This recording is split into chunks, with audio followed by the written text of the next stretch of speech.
CPI 25ാം party കോൺഗ്രസിന് മുന്നോടിയായി Anakkara local സമ്മേളനത്തിന് തുടക്കം കുറിച്ചു. പ്രകടനത്തിന് ശേഷം നടന്ന പൊതുസമ്മേളനം CPI ജില്ലാ അസിസ്റ്റന്റ് സെക്രട്ടറി പ്രിൻസ് മാത്യു ഉദ്ഘാടനം ചെയ്തു. CPI 25ാം പാർട്ടി കോൺഗ്രസ് സെപ്റ്റംബർ 21 മുതൽ 25 വരെ ചണ്ഡീഗഡിൽ നടക്കും.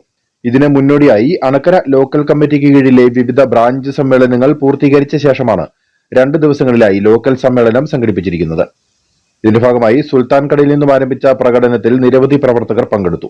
പ്രകടനം അണക്കര ടൗണിലെത്തി സമാപിച്ച ശേഷം നടന്ന പൊതുസമ്മേളനത്തിൽ മുതിർന്ന നേതാവ് വി ധർമ്മരാജൻ അധ്യക്ഷത വഹിച്ചു.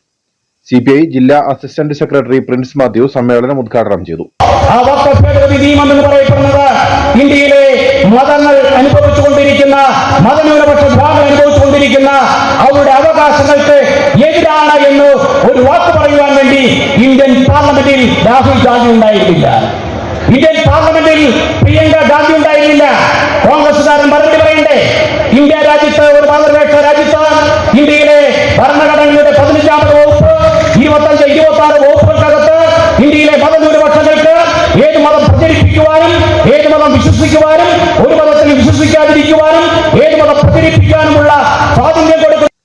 പീരുമേട് MLA വാഴൂർ സോമൻ, നേതാക്കളായ KG Omanakuttan, Kusumam Satheesh, Jiji K Philip, Ajeesh Muthukunnel, CK Krishnankutty, Saneesh Chandran, Ammini Gopalakrishnan തുടങ്ങിയവർ സംസാരിച്ചു. പ്രതിനിധി സമ്മേളനത്തോടെ ചൊവ്വാഴ്ച ലോക്കൽ സമ്മേളനത്തിന് സമാപനം കുറിക്കും. News bureau, Anakkara.